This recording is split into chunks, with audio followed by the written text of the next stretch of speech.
immediately when we received the information from the collector and the deputy collector, okay, immediately we pressed our boats, our patrol boat from captain of ports was just put in service, and immediately we also took some 3 boats from the private owners over here, and they were also immediately put in for the search and rescue operation there.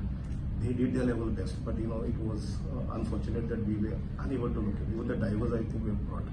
So we are unable to locate the body, unfortunately. So how many boats do you have, Sir Captain? Yeah, we have around 6 boats.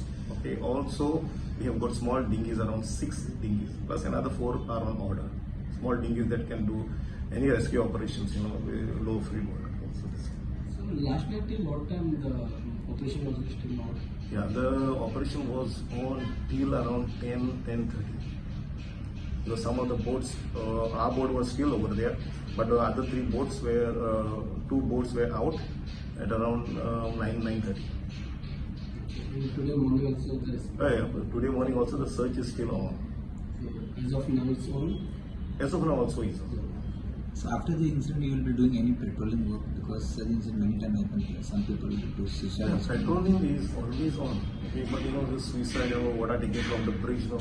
See, in Japan, you know, where we used to, where I used to, you know, when on the ship, okay, they have the bridges over there. Okay, they have this fully covered fence right on top, so that no one can jump overboard. So these things has to be implemented over here.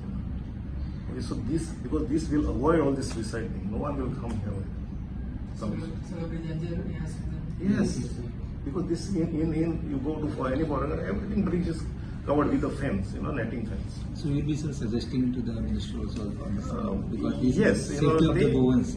they all know. Maybe, you know, we have to take the initiative to do this.